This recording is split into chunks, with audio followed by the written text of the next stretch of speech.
entire course, very key points in that course. And as you know, business strategy is a very important subject, and this is basically a fundamental, or let's say foundation, for developing all the strategies in the company.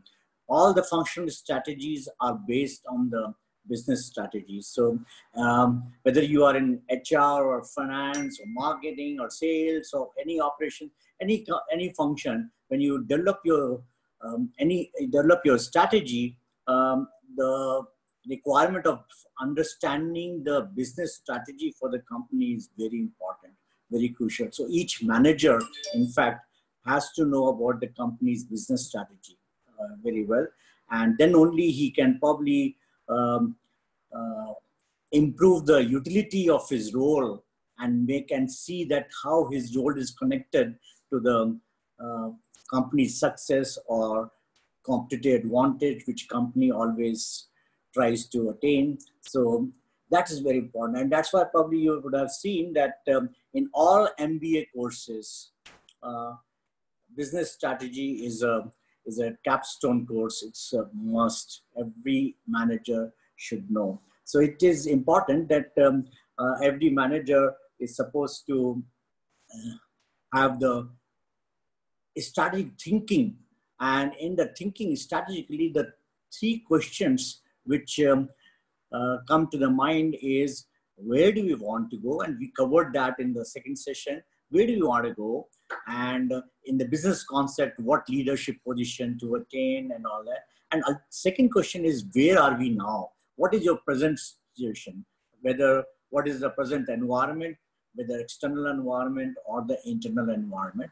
And the third question is, how will we get there from the current position, current status to where we want to go ultimately. So this is how, and that is where the strategy steps in. So we discussed this in fairly good details, and we had discussed the business strategic planning model, where the first step, the first question which was there, where do you want to go? That is answered by each company through its vision, mission, and objectives and all that. So we discussed that. Second thing is we also discussed external analysis, which is answer to the second question, which is where are we now? And where are we now means, what is our external environment? How does our external environment look like?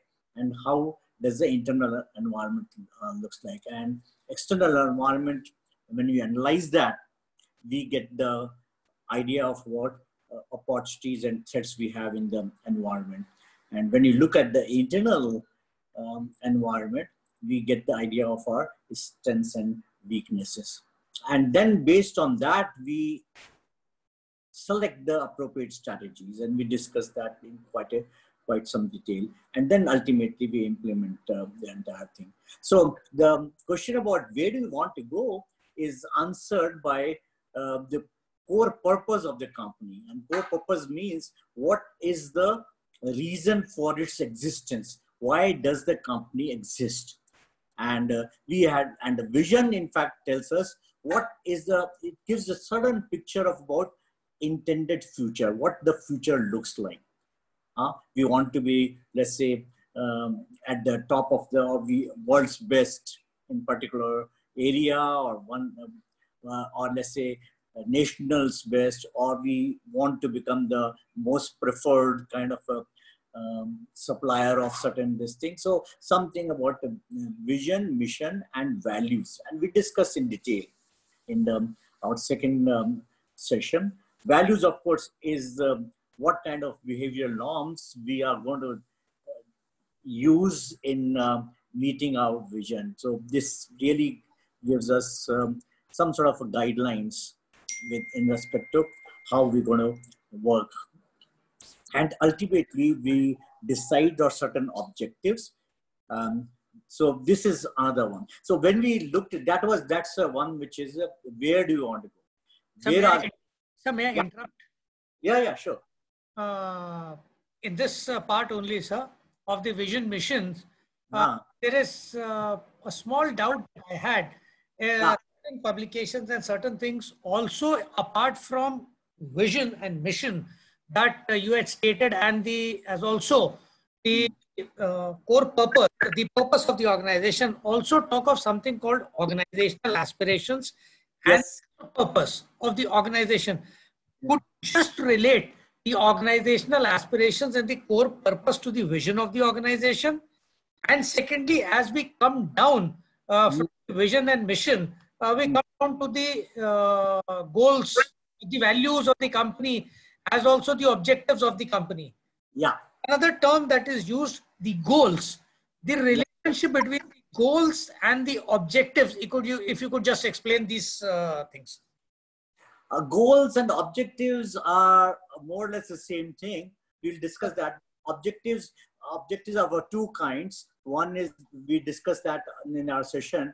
One, of course, okay, let me start from the fundamental, which you are talking about. Core purpose is a broad purpose. Why do we exist? And we had number of certain examples for that. For example, if you remember, we talked about Walt Disney's core purpose was to make people happy. That's a very, very broad kind of a thing. Or let's say we talked about Merck's purpose was to some sort of people, to have people safe, healthy, or something like that. You know? Improving patients' life. Yeah. Improving patients' life with research. Yeah, that's right. That's right. I think you work in Merck, right? Yes, sir. Thank you. Yeah. So that's a broad purpose. Vision starts giving you a kind of a broad picture of what we are going to be in the long time to this thing, and that could be some position, some leadership position, or we want to be the world's most preferred, most favored organization, or something like that. That is a vision. And we did talk about that vision we may never be able to achieve, but we are moving toward. It's a guiding star for our this thing. And mission is, of course, something which we do, what kind of business we do. Ultimately, this and values become the norms of our working in the company, and then this is how we are going to achieve our day. So it's a behavioral norms, broad norms. And ultimately, objectives is something very, very specific. Objectives is something which is very clear. And we talked about the SMART goals or SMART objectives that they could be quite specific, measurable, and so on. So idea is that we go from the purpose all the way to objectives, and objectives become much more understandable, much more achievable, but something which can help us make this strategy to achieve that. So it is from a very broad coming to very specific kind of a term. So this is a hierarchy of our aspirations that, okay, we want to be there, but we are going to be there through these things, through all the way coming to the objectives. If we say, sir, that the core purpose of the organization and aspirations of the organization are something similar. Oh, yeah. At the highest level, and aspirations, purpose, they are pretty similar, and at the lowest level, goals and objectives are something similar, more tangible in nature. So that would be understanding, sir. It could be tangible or it could be intangible as well. I mean, I will come to that, and we're going to discuss very briefly on these things again. Then we looked at our external environment. In external environment, we have remember we have 3 layers outside the organization, and these 3 layers. The outermost layer is a macro environment, which is all around. Which macro environment is the one which encompasses every industry and organization and all that. So, and in that macro environment, we discussed about one tool. How do we analyze the macro environment? And we use the tool PESTLE, if you remember.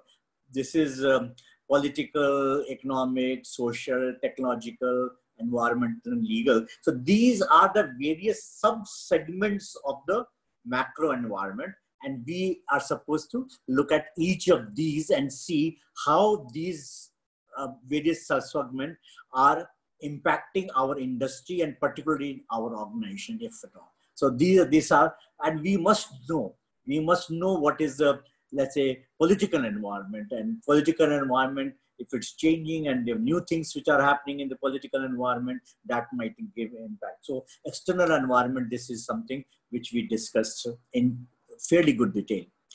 Second layer which is there in that is the industry environment. Industry environment is much closer to our company because our company, our organization is working within this industry. And that is the industry which we are supposed to analyze in greater detail because this impacts us much more directly than the macro environment.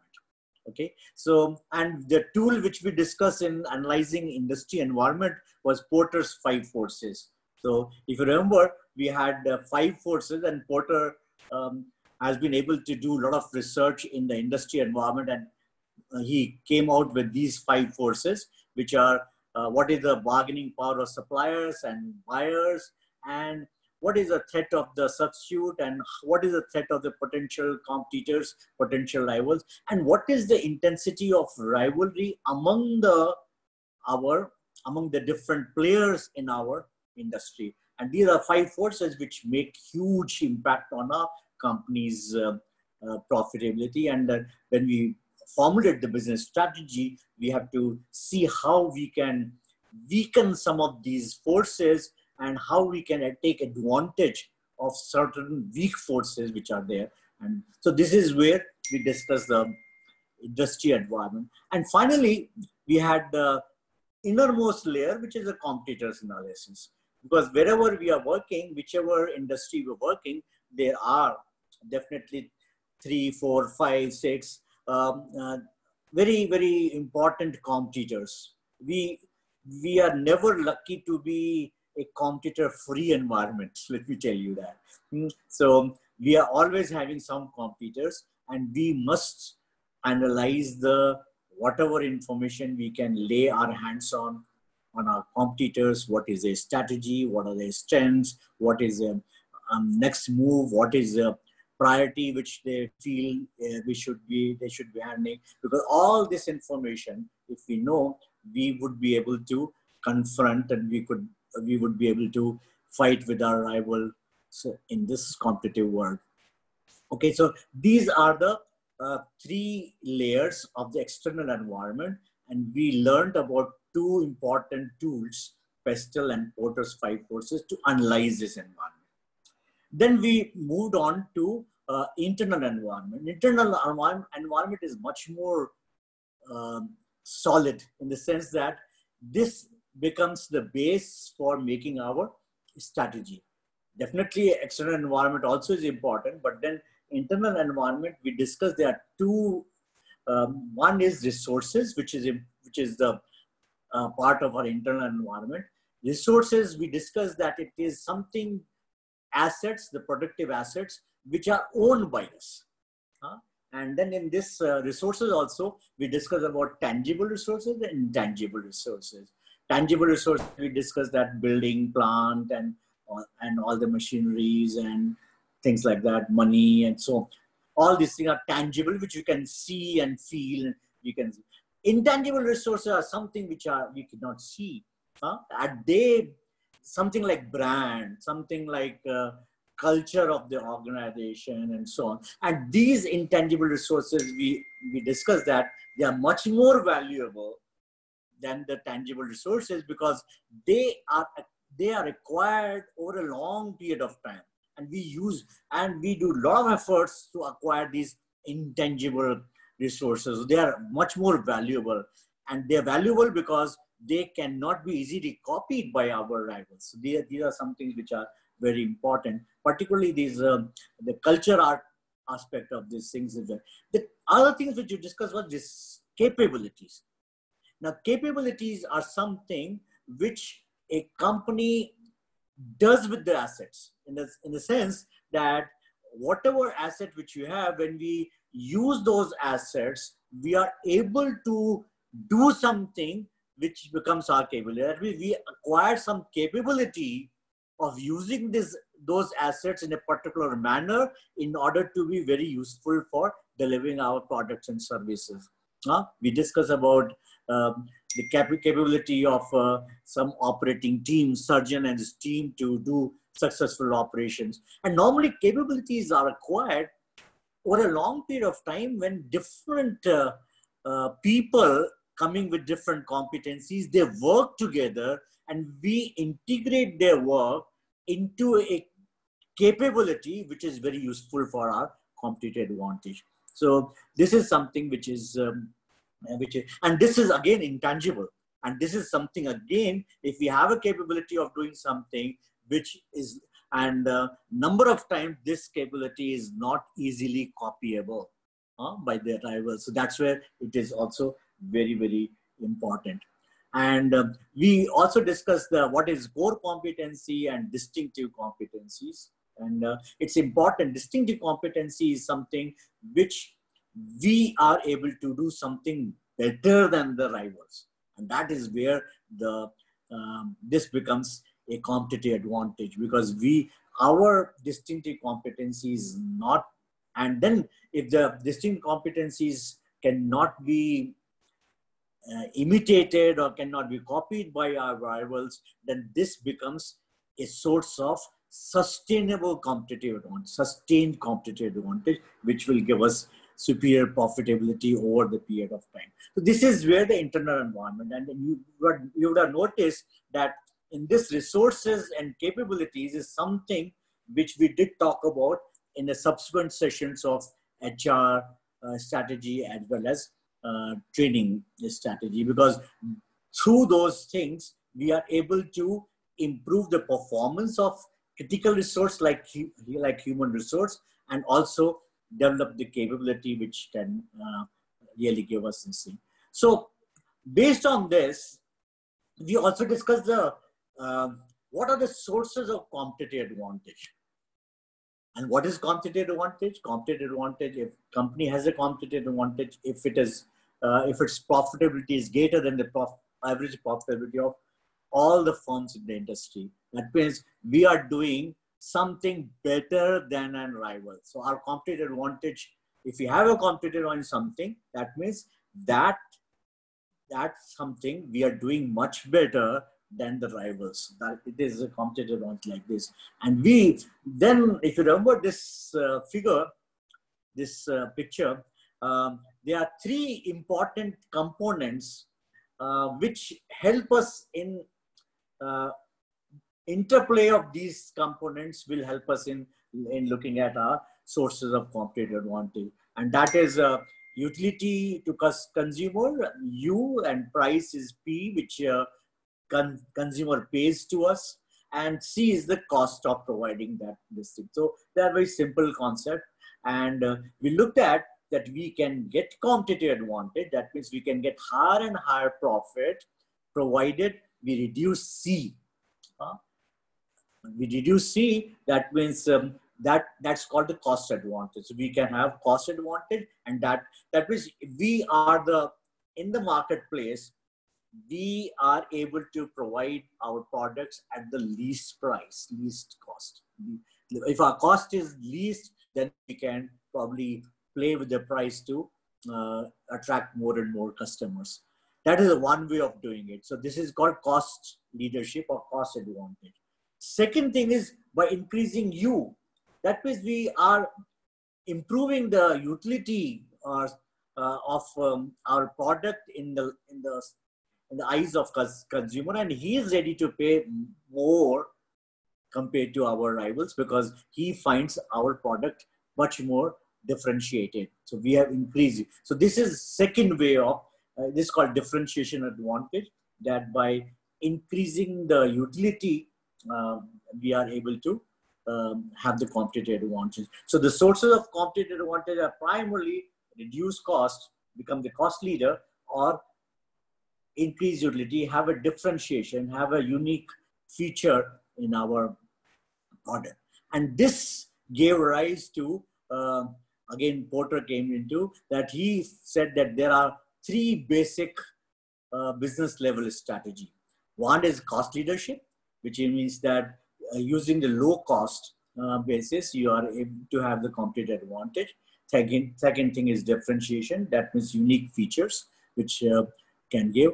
And third aspect which we discussed was that instead of cost leadership and differentiation for the entire market, which could be a bigger one, we focus only on a specific segment of the market, because that segment, the consumers in that segment may have some special features. They want some special features which we are targeting, which we provide them. So we do not bother about the entire total market, but we are really focusing on one market. So this is where the third one is that instead of going to the entire circle, which is the first circle where the no market segmentation is there, because the first two, cost leadership and differentiation, when we talk about, it's more about the broad market. But here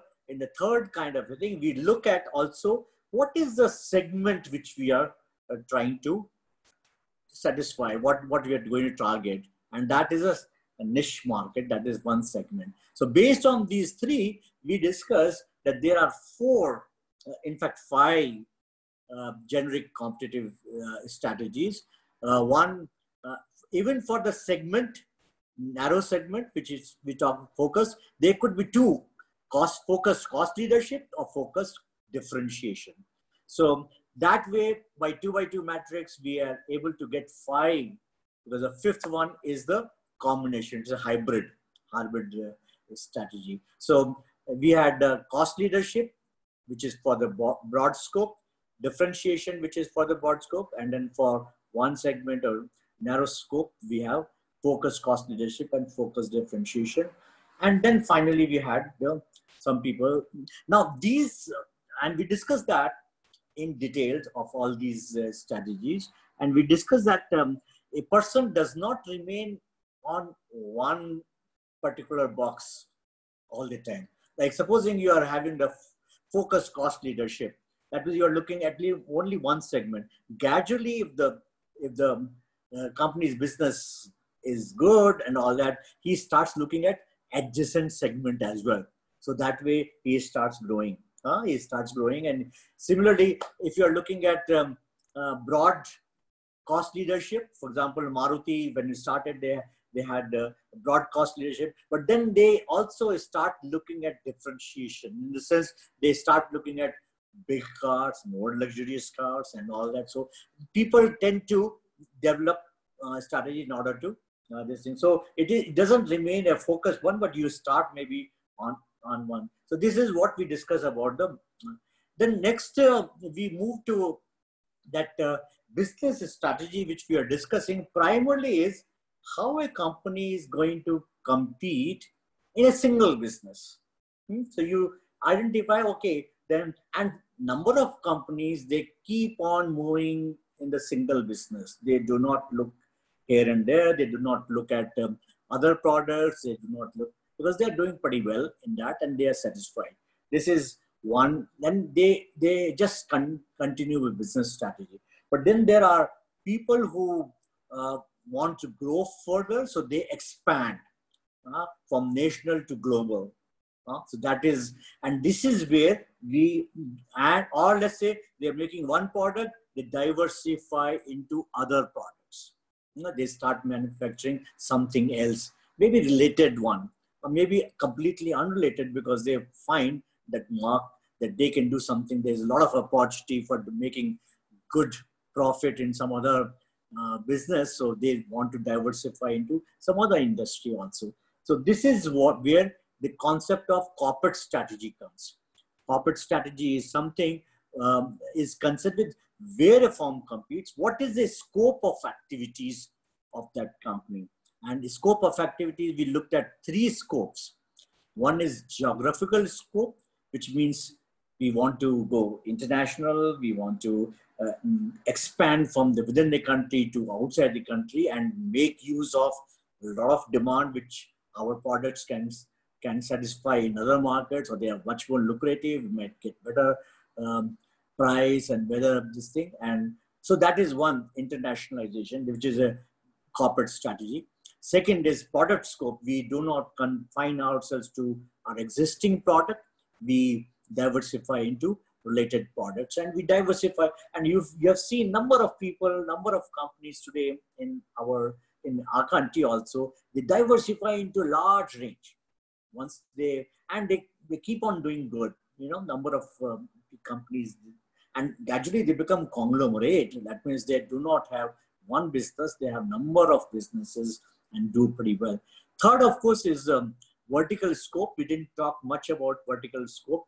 This vertical scope, vertical integration is something which we diversify, of course, but then we diversify in the value chain of our business. That means we are doing something and we are buying some raw material from some supplier. Instead of buying raw material from supplier, we get into that raw material. That means we get into, let's say, mining, or we get into a components manufacturing, which we were getting it from supplier. And similarly, forward integration, which means that we start doing the work of the distributor. We eliminate distributor, we distribute our own products and all. So vertical integration is in the value chain. We either go backward or we go forward. And that's how we diversify. We might diversify into completely different product than today. I gave example of a company in power utility. They are a coal-based power station. Is just generating power, but then it's sometimes it decides about, I use coal for generating power, so let me get into coal mining as well.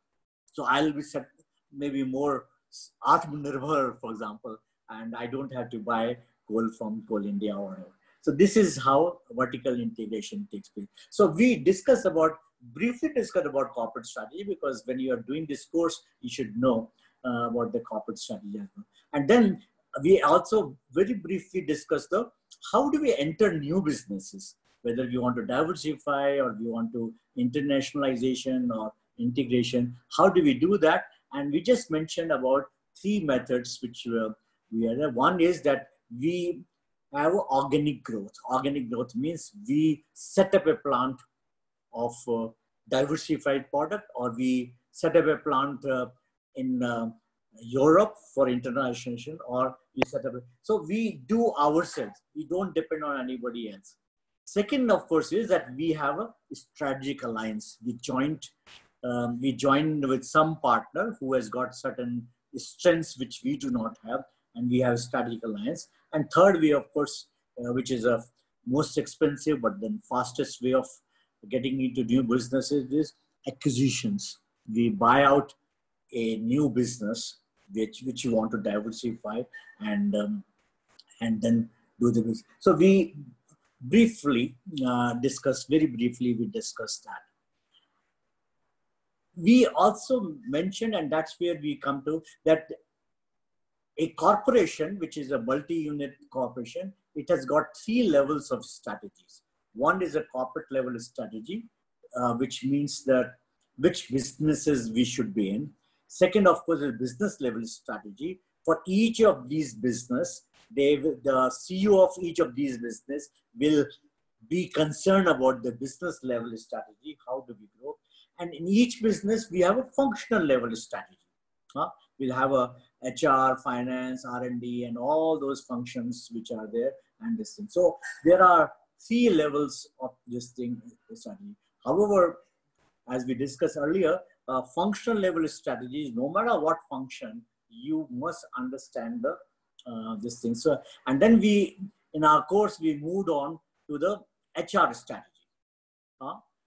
HR strategy, as the name suggests, this is something which is about the people. So, and we looked at the HR strategy. It's something about how we can meet our business purpose or business objectives and have a competitive advantage through the resource. A very valuable resource is the HR. That means how we can use people-related approach to address strategic business challenges and purpose in order to have a good competitive advantage, which can continue to give us the edge over our rivals. And in that, we also discussed briefly is that all the strategies, HR strategy, will have to be aligned to the structural and cultural context. And we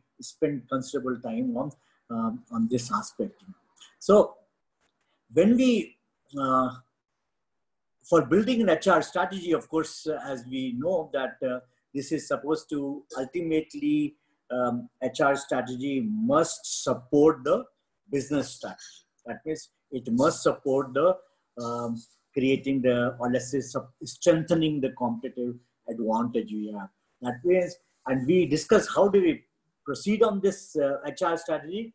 First starting point was the, we have to understand the business strategy, our business purpose, and also the current challenges which the business is facing.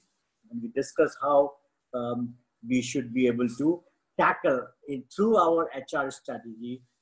So we should know what are the challenges. What is the business is likely to do? Is it pursuing a growth strategy? Is it on the growth path, or it is trying to turn around or trying to make profit first and all that? So it is something we are struggling to make profit and make both ends meet, or we are on the growth path and whatever. So we have to really understand our objectives, our business objectives, current business objectives, and also understand what are the challenges which we are facing. What is it that keeping the CEOs awake at night? What is the competitive advantage which we are trying to have? And now, once we know all these things, we are clear about our business parameters, then we look at how that can be met with the people-related approaches. How can people support the business challenges and help of this thing? So identify how people can contribute to business growth and success. And that's important. What is needed from the workforce to achieve the goals, business goals? What are the best functions which we are supposed to deliver? And are we supposed to have certain new competencies or new skills? Or are we supposed to strengthen some of the skills which we do not right now have? And all this, the idea of this thing is something basic in order to really come out with a very effective HR strategy. So this is the second point. Third is then, if we know, when we know that what are the business goals and what is required of its people to get there, then determine what is the gap. Where do we really have the gap? It's required to be, people are supposed to be done that, and what the current workforce is not able to do it, or what should be done? Is it a cultural aspect and all that? And based on this, from our HR portfolio, we start looking at what is required to be done. Is it that, I mean, HR functions really concerned about the recruitment and selection, training, development, performance management, compensation and reward, and so on and so forth. Now we look at these, and what is it that we are supposed to really do in a manner which can support, which can help us, help the company to tackle the business challenges and all. So we start identifying out of all our HR functions, which one is to be aligned, which one is to be attacked, which one is to be done in a much more effective manner.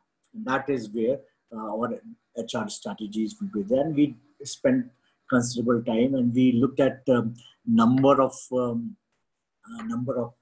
examples as well.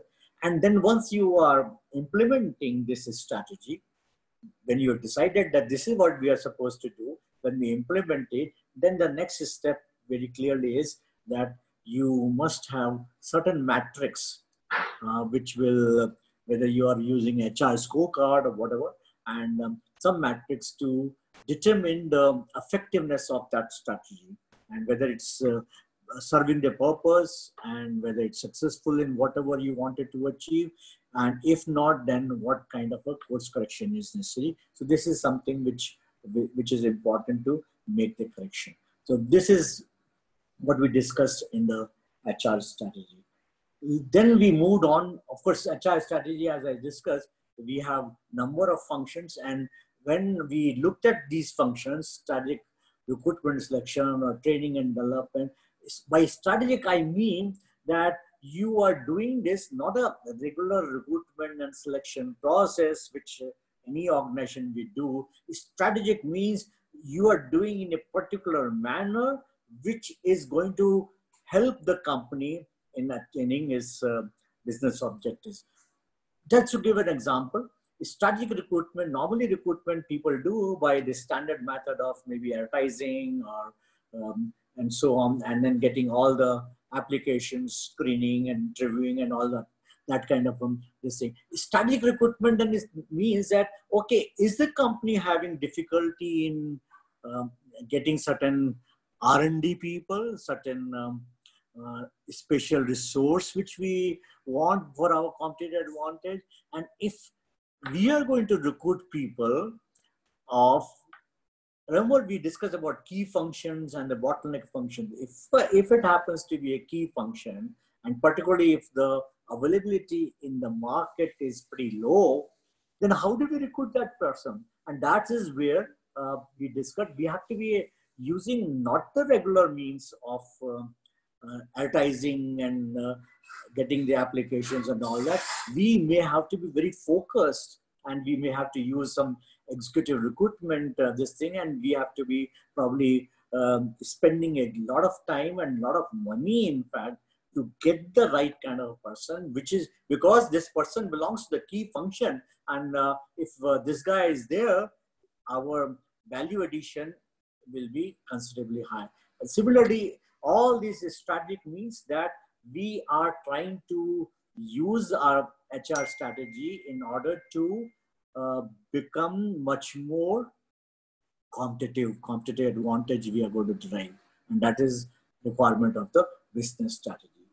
So this is, sir.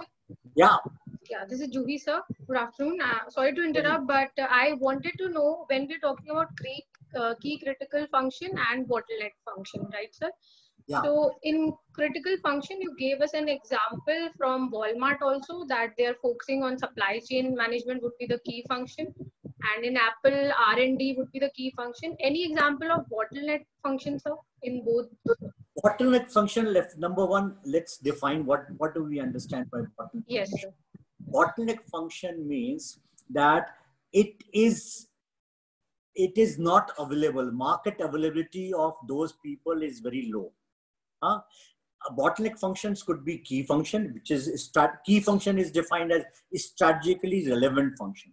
So there could be bottleneck functions. That means they are not strategically very relevant, but availability is very low in the market. But then without bottleneck, without those functions, we cannot really operate. They're not strategically very critical, but then they are required anyway. But then availability in the market is very low. So here I gave an example that in a company I gave an example of power utility, and particularly NTPC where I work. We required for our business a lot of power engineers. Now power engineers were not available in the market. That means it became a bottleneck function. If you are not available in the market, that means you can't get them. Then yes, you have to have a different strategy for bottleneck functions, and that the strategy which NTPC adopted was that whenever the people were required, 1 year before, they used to induct the plain engineers, graduate engineers, and do the training for 1 year in order to develop the power engineers out of them. So this is where bottleneck function is something where you are not having in the market, the people are available. If they're available in the market, then don't have to worry about too much. Then you are just go to the market and get them. But they're not key functions. Key functions are the ones which are very strategically relevant function. Key function, and that too not available in the market, is the very, very critical acquisition activity, because they are not available in the market and they are key functions, and which I was telling you about R&D. And sir, then this will lead to employer branding strategy that you talked about. Branding, more important than that is that, employer branding is something. See, these are key function people are the ones who are not looking for jobs. Number one, they're sitting pretty in their organization. Now you need them. Now you have to employ a different kind of strategy, how you attract them to your company. You can attract them through your executive recruitment agencies. They can talk to them. They can show some more. So, I mean, this is something which is very, very difficult, time consuming and expensive. So key position, if they're not available, key position holders, if they're not available in the market, it is a project in itself for the recruitment, for HR to handle. And this is something where you can't, as an HR head, you can't tell your CEO that I can't get, they are not available in the market. Yes. That is not the answer which he will expect from you. You got to provide, you got to have that guy, those people. So here you have to employ a different strategy of acquiring such people, and that becomes difficult. So this is similarly all the functions which we are doing in HR. So, but then what do we do for the bottleneck functions if the person is not available? Yeah, I told you that you have some training agency or training program or training this thing, and develop those people. You got to develop when they're not available in the market. Sometimes you even go to the academic institutes, and NTPC did go to academic institute, IIT Delhi, for example, and said, okay, I will sponsor, you train my people, train so many engineers in the power engineering function. So you do not do training yourself, you ask certain institutes, training agencies, there are some training companies also available, or academic institutes, that you prepare these people suitable to my requirement. And IIT Delhi did it because they were getting good money out of that, out of NTPC, and they were able to. So you have to employ very different, either you have an in-house development program, or you get it done through outside agencies, maybe university, maybe engineering college, or maybe some other place. And that's what people tend to do. If for example, I mean, let me give you another example. In Airtel, when I was looking for a large number of salespeople, and that kind of a skilled salespeople were not available, and we asked one training agency to train salespeople and prepare them for our requirement, which normally is not done. Those specific kind of skills and competencies which we wanted, they were not available in the market. While telephony was not at all there in our country, I'm talking about 95, 96, when it just started. That time, getting salespeople for selling SIM cards was not easily available. Okay, so that's how we tend to do that. This was a bottleneck function, but because availability was low, and it was also required by our company. So can we say that the CHROs or all the CXOs are a combination of key functions and bottleneck functions, because they are very less available in the market, not easily available, and at the same time very important for the organizations? Which functions you're talking about? If you talk about the CXOs or the CHROs for any organization, the top level executives. CHROs are not available in the market?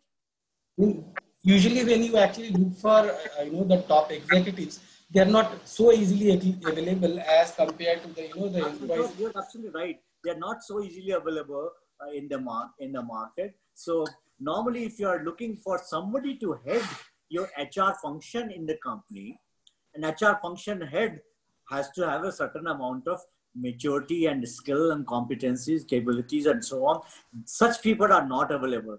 And such people are just available in various companies. So what you tend to do is you attract them towards you.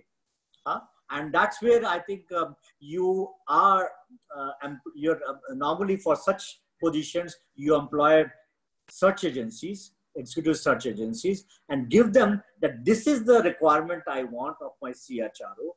And he has a fairly good idea as to where these guys could be available, which companies, and so on and so forth. And then they go and interact with them and try to tell them good thing about your company and all that, and ultimately attract them towards you. So normally CHROs, company CHROs are not recruited through advertisements. I mean, very rarely, because advertisements means that you are getting the candidates who are looking to switch over. Either your employer brand is so powerful that even somebody is sitting pretty, he would like to join. Then it's different thing. If your employer brand is not top of the world kind of a thing, then you are going to. So generally, I've seen that companies use executive search companies in order to get functional help for this. So, but can we say that these are a combination of key and bottleneck functions? It is a key. It is a combination, and that's where it becomes much more complex. It is not only bottleneck because they are not available in the market; they are key functions as well. So in that case, you cannot do same thing as you do for the bottleneck function. Bottleneck function, you start developing them. You can't develop a CHRO in your company. Or if you have been developing, and that's a point in our training and development thing. If your good training strategy is there, you are developing potential CHROs in your company. So that is a different thing. But a company which has just started, or let's say it has been, it did not have time to develop potential candidates, you have to get it from the market. And if it's not market, then you do that. However, stable companies, they keep on developing such people as a part of succession program. That means, supposing my CHRO tomorrow leaves, I have 3 candidates who can step into his shoes. And that is a process with if your good training strategy is there, the good training strategy, you keep developing all your key functions over a period of time. Okay. So that in case your key functionary leaves, you have backup. Giving example of GE, for example, in GE, the CEOs, which is a very critical, all the time they keep on having a bench of 3-4 people who are available to step into the shoes of CEO, for example. And similarly, it goes down the hierarchy as well, that they have people who are, and they keep developing such people as part of their succession planning, and the people are available in case a person goes, or a person resigns, or a person retires, or God forbid if a person dies, you have not a vacuum, you have somebody who can step in immediately. Okay? Okay, sir. Thank you. So that is about the HRD strategy, HR strategy. So may I request you if you can little bit elaborate on the bottleneck function, please, a little bit if possible. What function? If you look at the definition of bottleneck function, it's going to be very clear. Bottleneck functions are those functions which are, those people with are not available in the market. That means there's low availability of these people. If there's a low availability of these people, it becomes a challenge for recruitment group to get these people. They're low availability. And these are all bottleneck functions. But out of bottleneck functions, there could be some which are not key, some could be key. Now, when you talk about CHRO, which we discussed just now, that happens to be key and bottleneck function. Okay, and there could be number of others which are not strategically very relevant, but they are not available. So that is it. So if you just keep this definition in mind, bottleneck function people are those people who are not available in the market and pose a big challenge to our recruitment group because they're not available. They're available. Right. Thank you, sir. Thank you. Okay. Now, this when you talk, I talked about a lot about the HR strategy in my session also. I would suggest that if you can go through Armin Trost, which is a German HR professor, but extremely good in HR. And there is a talk by him on this URL. If you can get into that URL, very interesting talk which he gave on the how to build powerful HR strategy on this thing. Please go through whenever you have some time on this thing. Okay, now let's go forward. Building training strategy. Now, as we discussed in our resources and capability session earlier, training strategy has a very, very important role. It's essential to keep business run smoothly as well as ensuring its long-term success. And the benefits of HR, benefits of training strategy is that it makes our people, our workforce much more competitive. It improves the efficiency, improves the quality, and by improving their skills and this thing. It also helps in higher employee morale. When people feel that they are ready for the job, they are prepared for the job, they're trained, they are much more engaged. And they also feel that the company is spending money to train me, and so they start thinking positively about their company. They have much more job satisfaction, and they are more committed to this. So employee morale is very high. It also reduces, for the same reason, it reduces the turnover and absenteeism because people feel much more engaged with the company. And of course, that we discussed just now, it also makes easy succession planning. So this is the huge benefits which can be derived by having a good training strategy. Again, when we build a training strategy, and we talked fairly in detail about this thing, we start with the company strategy and we identify what are the strategic business objectives, define what are the performance results we are expecting, and then identify who are going to give that results and what is the competency areas which are there. Then also look at the gaps, what are the gaps between the requirement as well as the existing people. And based on that, we start discussing the training initiatives. And then we develop the training programs as such, and then implement those training programs. Now, ultimately, all these training programs must be related to our structure and cultural context. We discussed that in a lot of detail. That means our training programs should be, and we even looked at the example of employer branding, that you want to do that, what kind of these things we can do.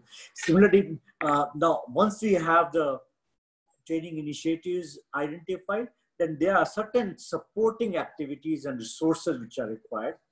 Number one is that we have to work out a training policy so that we know, not in a very ad hoc manner for our training initiatives, there is a particular policy. And if the policy doesn't exist, then I think the company should make that training policy. We should have a training team. Training team need not be all internal. Training team could be external as well, but there should be good trainers who can do this training.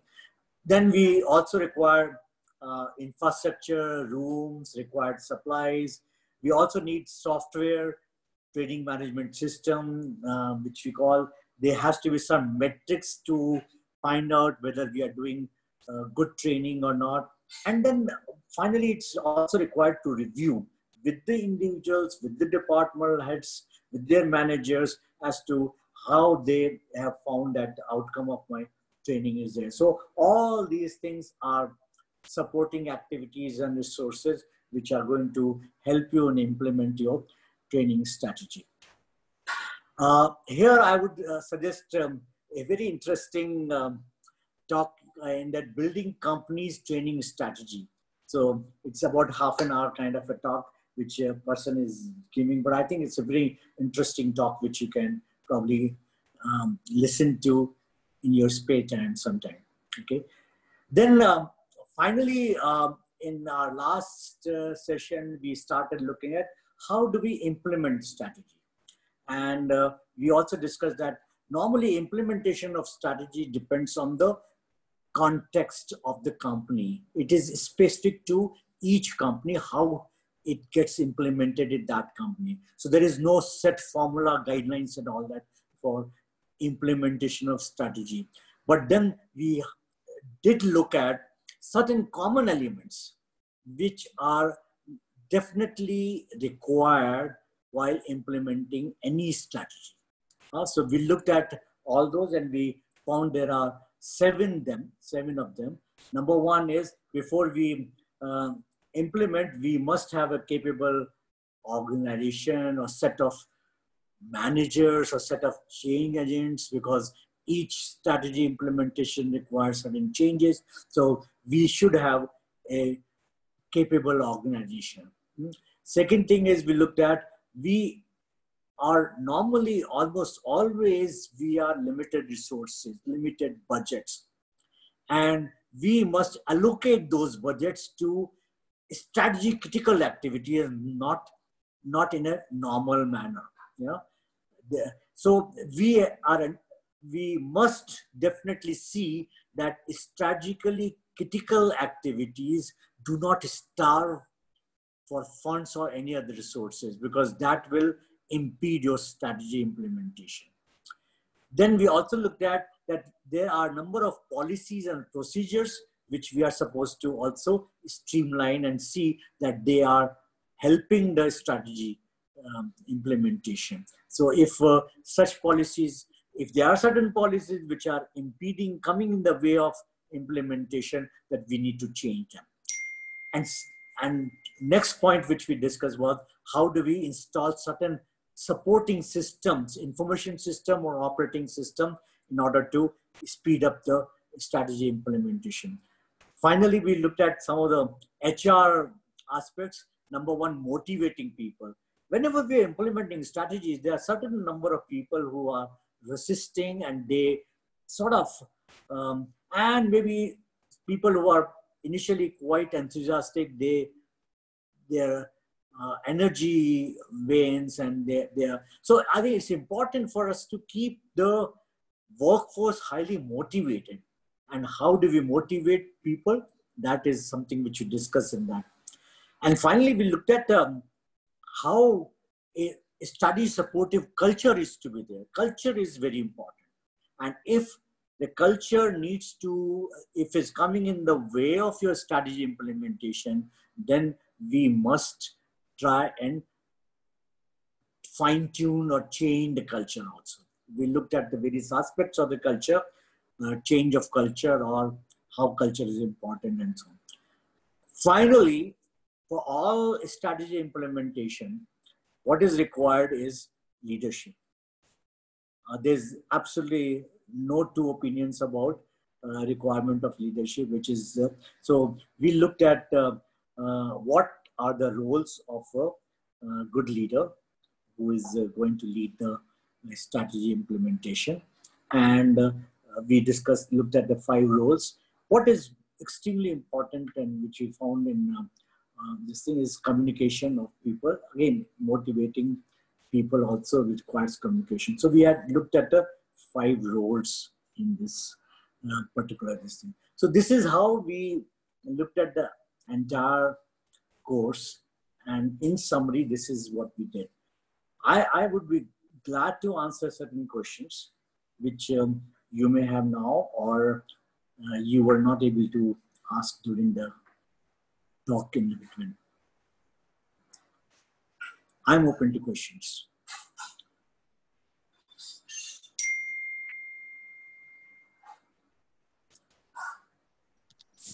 Hello. Good Yeah, afternoon, sir. good afternoon. Sir, I want to know what is the difference between key success factor and competitive advantage? Uh, Key success factors and competitive advantage is could be key success factors is something which ultimately give you competitive advantage.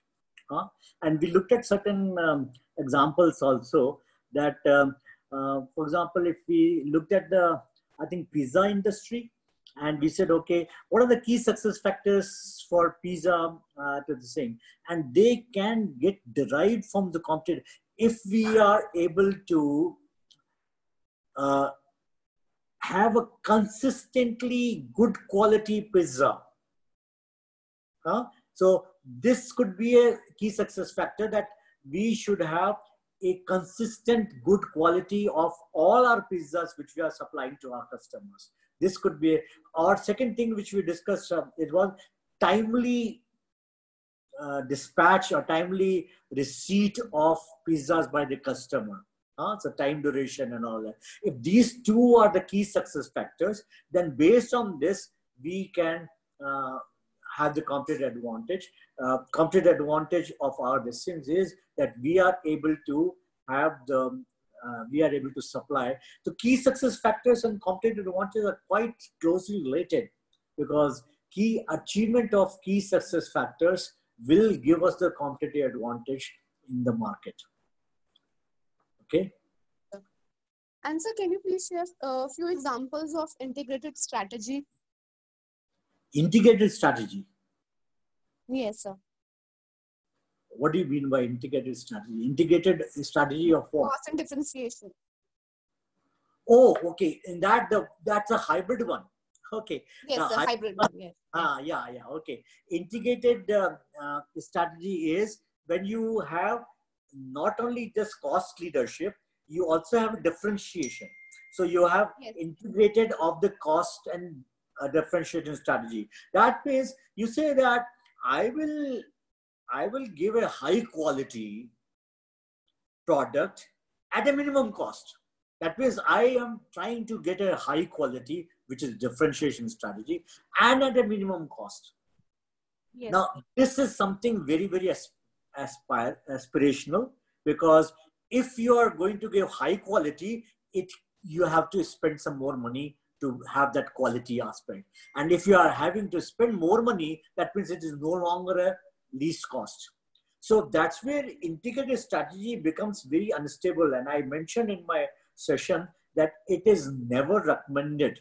It is not recommended to have an integrated strategy. Integrated strategy means you have two strategies which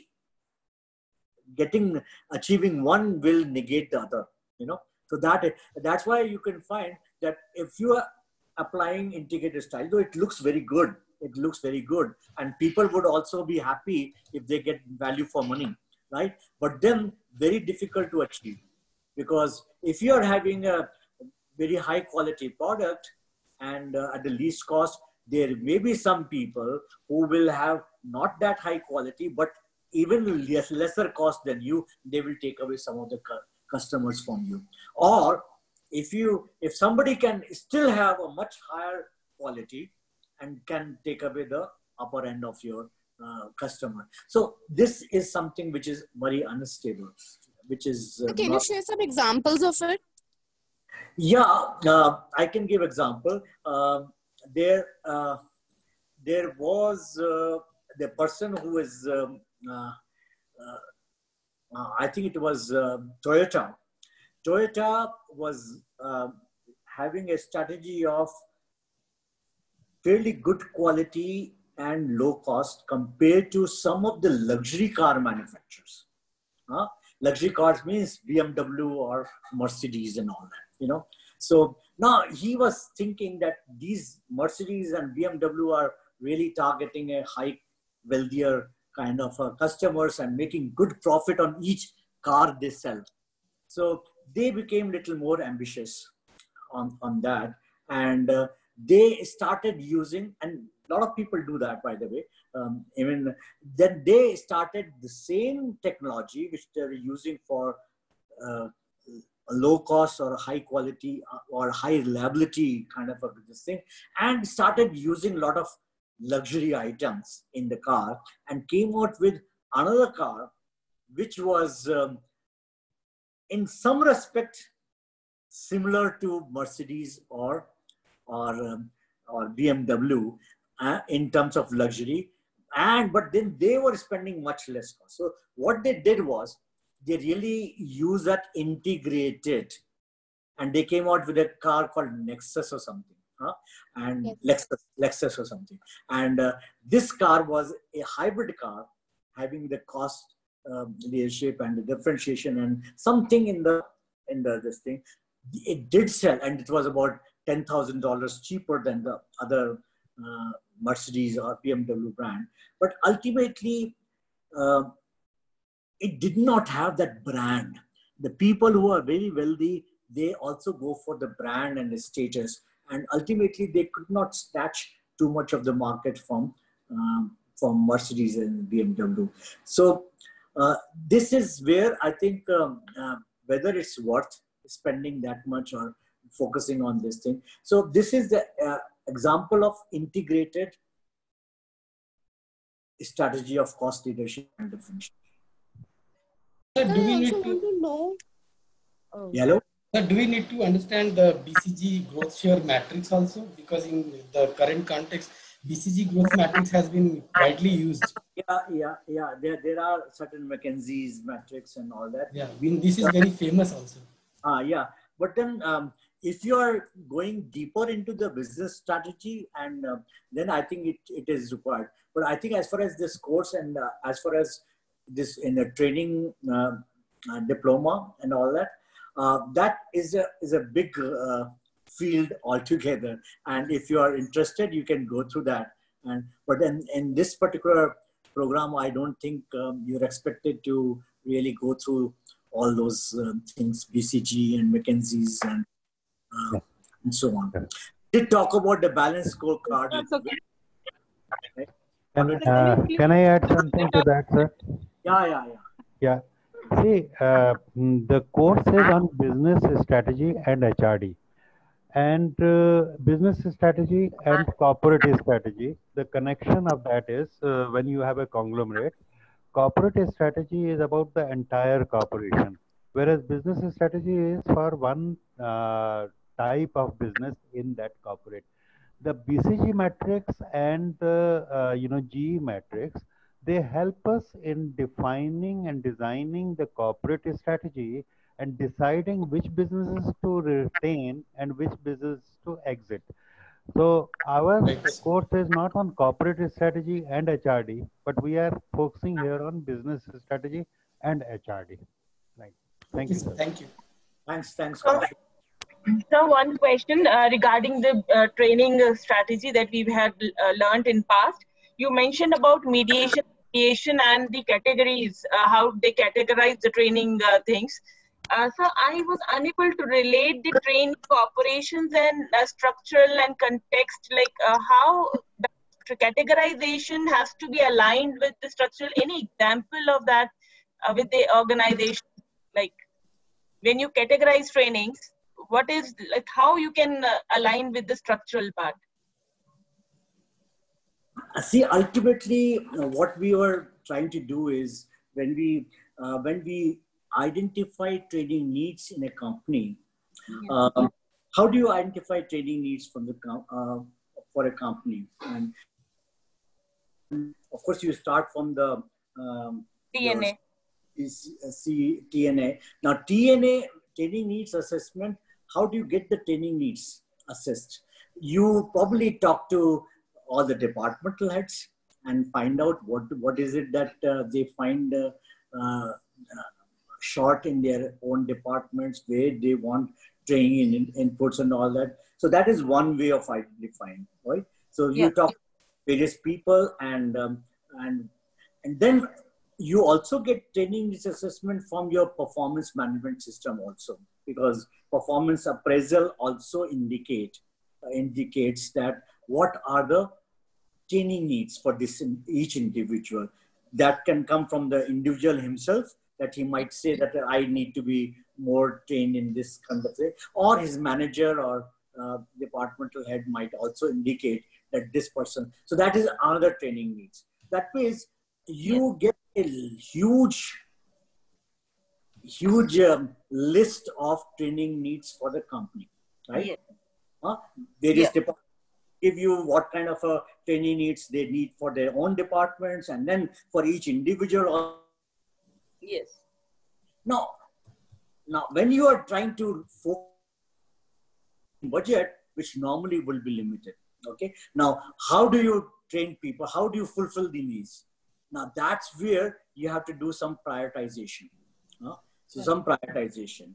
And in that prioritization, which is a tough job, but then it has to be done because you have to invest all your training budget in something which is ultimately help in the meeting the business objectives, business goals. So here you start identifying key functionals, key function. That's we discussed about key functions. The functions which are much more adding value to the company than this thing. So you probably give priorities to those functions which are strategically relevant. And in that function also, you start giving higher priority to those individuals who are going to contribute a lot more in that. So that is one way of doing it. One way of categorizing. Second way of categorization is that there are certain training activities which you have to do every year. For example, induction program. Well, that you have to do every year because you are recruiting people, and that is part of the training that you have to align all the new joinees into your culture, into your, they should be told certain systems, procedures and policies and values and so on and so forth. So you have an induction. So some of these things are relevant and they are necessary to be done. Third aspect is there are certain programs, certain training programs which you need to do as part of your development of the organization. That's a long-term kind of thing. For example, you might say, okay, every time I promote people to the manager level, they have to necessarily go through this management development program. So those things. So your training calendar, calendar for the year would consist of certain things which you normally do. And they are standard programs for induction, they are standard programs for MDP, and they are standard programs, they will keep running. They as automatic, they are automatically. But then there are certain training activities you have to do based on your training need analysis of critical functions, critical key positions, key people, and all that. And that you have to do. That's another. So that has to be superimposed on your standard programs which you carry out every year. So that's how you develop the total training portfolio for the year. That it consists of certain standard programs which are available in your catalog of various programs, which are anybody should be able to, wherever you find the need and all that. And these standard programs will keep on happening till you feel the need of these things. But a lot more important are those programs which are targeting your business challenges. Business challenges which are business competency related gaps which you are going to fill. So your training calendar will be consistent of all this. Normally I found that training people, if they are not very aware of the business strategy and purpose and competitive advantage, they keep feeling happy about doing the standard programs, you know, and that's where the departmental heads and the CEO, they find that there are certain needs which are critical to their meeting the objectives, they are not getting fulfilled. So that way as a training head, you have to have a constant touch with the top layer, the departmental heads and the CEO to understand.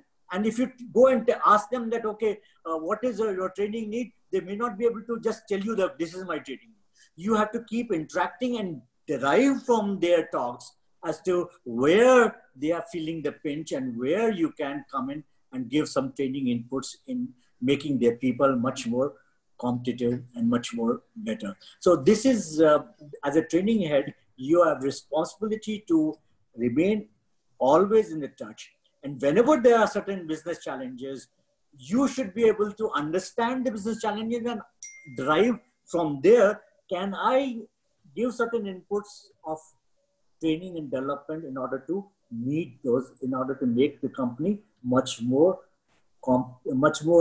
competent to tackle those business challenges. Right. Right. Who does the bonus depend on, sir, for identifying these needs? Is it the CEO or the business people or the HR people? HR, see, if you, as a marketing head, if you're there, if you're supposing you are in a marketing head position and somebody, some training head comes and asks you, what are your training needs? It's not so easy. It's not so easy to tell from this thing, okay, I need, it is not very easy for him. But then if you interact, you find out what is this, how does he find, I mean, his marketing objectives, are there people who are able to do it? And if the people who are there, is there anything which you find, are they competent there, or you want, I mean, if you have a detailed chat with him, then he might say, okay, yeah, this gentleman, he's a good guy, but he could not do this thing. Last time I gave him this job and he probably could not. So critical, as we say, critical incident, this thing and all that. So there are number of ways to really identify training needs. And it is training heads is interaction with the various people that they are able to start identifying where they can bring in some training inputs to solve the problems which you have here. Otherwise, yeah, thank you, sir. I could actually get all what you said, the prioritizing with the key functions and the individual and long-term need of the organization. Only one thing which I still wanted to ask is that we had that training priorities has to be according to cultural and structural context. So where the structural and cultural is coming into with all these things which you mentioned, sir?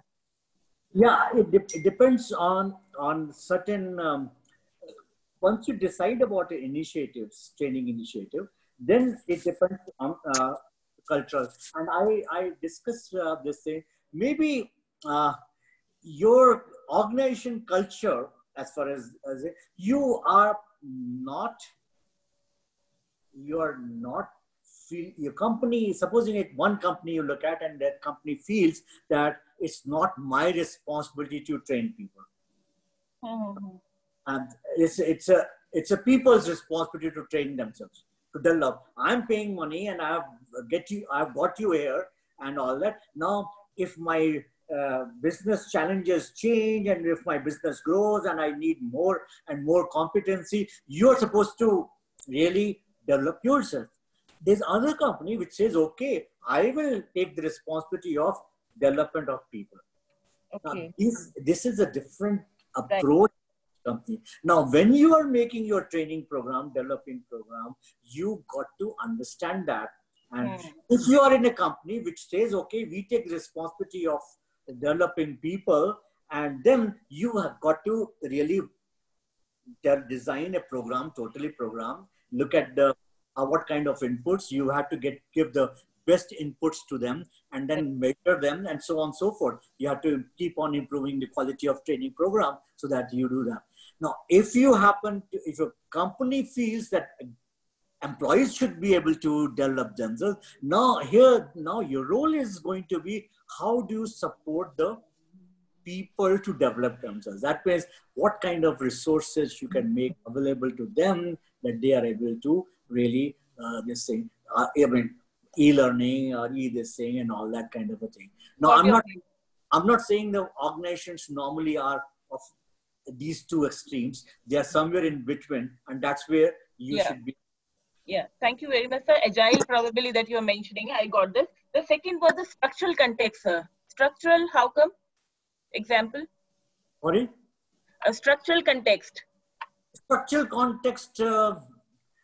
it could be that, yeah, when we look at the structure, there are tall structures having number of layers, and they could be very flat kind of a structure. Now, these could also have a implication on your training implementation. In tall structure, normally where you have a flat structure, it's very difficult to get people to come for training, because that's another point. If your structure is such that the availability of people for to be paid for your training programs is very low, then that is again something which you have to keep in mind. If there is always if the structure is that kind that there is some sort of what do you call redundancy or something which is there, you can get a lot of people to this thing. So the structure is, that is one aspect of structure. Second aspect is, of course, how much of delegation of authority and all that which you do, and that might have might have certain implication on your strategy. Thank you so much, sir. Thank you so much. Okay. Any other questions which anybody would have? Sir, I want to theoretical. ask. Sorry? Hello. Sir, Yeah. I want to ask that are levels and types of strategies one and the same thing? Levels and types of strategy. No, are they one and the same thing or different? Types of strategy, it depends on what, I mean, level strategy, when we talked about level, there are primarily 3 levels as we discussed: corporate and business and functional. Types of strategies could be, again, I mean, you could have what are the types? We didn't discuss too much on the types of strategy. Now, let me give you some example of this. HR strategy is a functional strategy, okay? In HR strategy, you can have acquisition strategies, you can have a selection strategy, you can have a performance management strategy, you can have compensation strategy. So that could be further breakup. Now, that could be another way of looking at it. So types of strategy is something not generally talked about. It's a level, and then how deep you want to. Every goal of yours can be converted into a strategy. You know, as we discussed strategical thinking, where do you want to go? Based on that, you can come out with a strategy. So strategic thinking, which we say that there could be number of strategy for. Before I leave, I want to mention one more thing, and that is something which will be of interest to you, and I might take another 5 minutes on that. Session, we started with a question: why do some while others fail? You remember this? We posed this question in a very first session. Now, in the last session, which is today, I want to pose another question. And we discuss, of course, why do some organizations succeed and others fail. As far as the strategy is concerned, we discussed a lot during the entire course on this. But there is another question which I would like you to I'll post this today. You have to answer yourself, and it is more personal question. And the question is, why do some people succeed while others fail? Now, don't have to answer this question now, but then you have to look at it from your own individual. How do I succeed, in other words? You'll find number of people succeed and number of people fail. Good number of people fail, of course, but then why do they do that? If you start analyzing this question, you will have to discuss about, and in the first session, I also told you that the key principles of strategic management are applied in business, and which we discussed throughout the course, but then they can also be applied to life, to each individual's life. For example, you can apply the same principles in your career strategy, which is important for all of us, and our life strategy. If you really look at the career strategy, then you apply the same principles which we discussed about strategic thinking. What are the goals and values for our career? What do we understand by goal? What do I want to achieve from my career? Is it wealth, power, or it is excitement? Or am I going to make the difference in the world in my career? You have to identify what goal you are seeking. And then what is the environment, to discuss about what is an environment, is the career opportunities may relate to work type? Are we going to get our goals to be financial analyst or sector, or what is the most attractive and all that? Then we also look at our own resources and capabilities. What are our strengths and weaknesses? Our own strengths, like communicative skill or aptitude or whatever, qualification, experience, context, network. What are our strengths and what are the requirements by the goal which we have set, career goal which we have set. And once we do this thing, we develop our own strategy. That is, what kind of a job we should, what kind of sector, and then how do we really, are there any gaps between the strengths or capabilities required for the career which I'm looking and my own this thing, what kind of this thing. So then we implement it.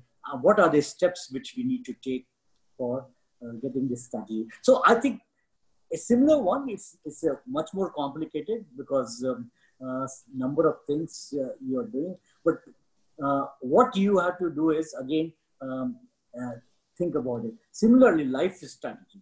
Life strategy, again, what is your life's goal? And not many of us start thinking about what is life goal. If you ask this question, somebody would say that my life goal is to become CEO before the age of 50, for example, or CEO of a big company or something. That's my career.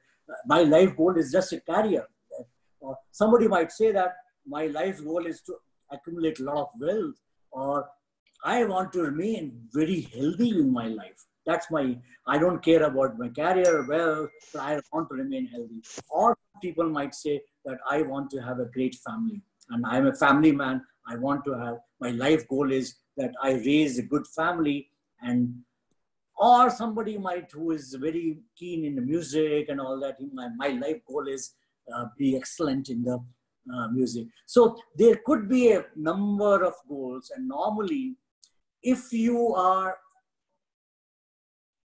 only focused on one aspect of if you are only focused on the career side, if the career aspect is your only goal, and if you keep on working hard, you may become CEO before the age of 50, but your wealth or your family might suffer a lot. So this star, which is a equal balanced star, here we'll have a one point which is very high, but the family might suffer. Or similarly, if you're money wide, you might have something which is you keep on working for money and your health might not be there. So I think people normally have a combination of these goals, and then you have to have a strategy which is taking care of all these goals. And for executing, you have to have a balanced utilization of your time, energy, and money in all this. So when you have a balance, and that's what people like to call it, work-life balance, but then they call only about career and family, but there could be a number of other things. So if you want to go for a balanced kind of life, then you have to balance all these strategies, and ultimately this is something which you may like to also think about in your spare time, because number of us, we do not emphasize on career strategy or life strategy in particular. And by the time we realize our life goal is something, it becomes too late and all that. So let me wish you good luck in execution of all your strategy, and all the best in life. Sir, I would just like to give a comment. It is actually that you have given a purpose to your entire session with this wonderful vision of your sharing with us, and given us a life strategy. It was great, sir. I really enjoyed the last part of this. And before, sir, just ending it, there was one little query, sir, if you could just help. While going through the statements that we had worked on the industry part, buyers threaten to integrate backwards. What exactly this means, sir? It was related to industry, the porter, influencing. Say it again. Why integrate? Buyers threaten to integrate backwards. Like when we were seeing various factors, substitutes, and then the buyers, the suppliers. Yeah. What happens? Supposing I'm buying something from my supplier. Okay, I'm buying certain components. Let's say I'm a Sony company, and I buy certain components from various suppliers. Right now, if I find that supplier is trying to his power is increasing, he is increasing the price of his components, and he probably or he is decreasing the quality and saving money and taking me for a ride or something. That means if the supplier is not doing, what I do is I say, okay, now I will start making those components myself. That means I backward integrate to the supplier side. That means I'm a buyer, but I integrate backwards for my supplier's job. So that is where I can reduce the supplier's bargaining power. And he's scared that if I increase the price too much, this client of mine may start doing may start become my competitor rather than my customer. So that is where this thing, and same thing happens about the forward also. That means if my buyer is become this thing, I of course cannot become my buyer. So there it is not possible. But I can always be my own supplier. And I give examples of number of companies. Number of companies can give this threat to the supplier, that if you do not behave, if I am a strong buyer, I can give a threat to the supplier that forget it, I will do it. What you are doing, I'll do it myself. Right, sir. Thank you. Thank you so much. Thank you. I also want to ask one question. I need to ask one question, sir. That this is completely goal oriented. कि हमारी exam अभी होने वाली है. So how will like it is online? Kaushal sir in the earlier part of the day told us that it will be online. So what care should we do, and what will be evaluated for online when you are doing it? Kaushal would okay, yeah. See, some guidelines are being worked out, and they will be given to you, and will be explaining clearly as to what will be the duration of the course, duration of the examination, and what shall be the structure of the examination paper. Plus, also before the examination happens, all of you will be given actually a dummy, session where you will actually be given guidance, and you will actually be going through an examination, which is obviously not be evaluated, but to familiarize you with the how to log in and how to respond, etc. All that. So that will also be organized. Plus, the clear instructions will also be there. One thing which I would like to share here is that typically my recommendation has been, and I think to some extent it is likely to be accepted, that instead of 3 hours session, examination, we are likely to have a shorter, like 2 hours or 2.5 hour examination, because examination is a online examination is a little more stressful. All examinations are stressful, but online examination is likely to be more stressful. We are also going to have a proctoring of the examination, in the sense that when you are appearing in the examination, you are doing it from your own laptop in your own home. However, your web camera will be on, and your mic will also be on, and there will be somebody who we are calling proctor or invigilator who is watching you. So who is watching you, and in case he finds that there is a you move away from the laptop, or you are looking at some other thing, or you are using a a mobile, all those things will be noted, and proctor can warn you, and would like that no unfair means are used. Plus, a lot of questions are likely to be more application oriented. So it will not be purely what is that and what is that, and that sort of conceptual or theoretical questions. There will be more application oriented. Some may be case studies, and some may be small sort of application situations where you need to apply your learning. So let's see, that guideline is getting formulated and will be with all of you, right? So I hope this much is enough at this point of time. Rest will be communicated to you in due Okay, because this was the last class with sir, I wanted his opinion on how to answer the question, sir. Because this is the application part and the kind of questions which we have similar to what we faced this year. Yeah, you will be answering the questions on the laptop. There will be a window where you will be typing the answer. Okay. In terms of the, some more guidance about the how to answer the question and all, I would have a separate yeah. I would have a separate sort of maybe 1 hour interaction with all of you to give you some guidance, because yours is you people are for the first time appearing in this examination of ISTD, right? So I would have a separate session which will be announced in due course, right? Okay, that will not be part of any specific paper. It is going to be separate, right? Okay, right.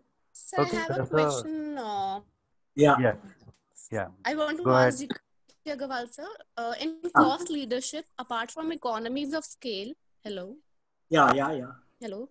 Yes. Am I audible? Yeah, Okay. you are.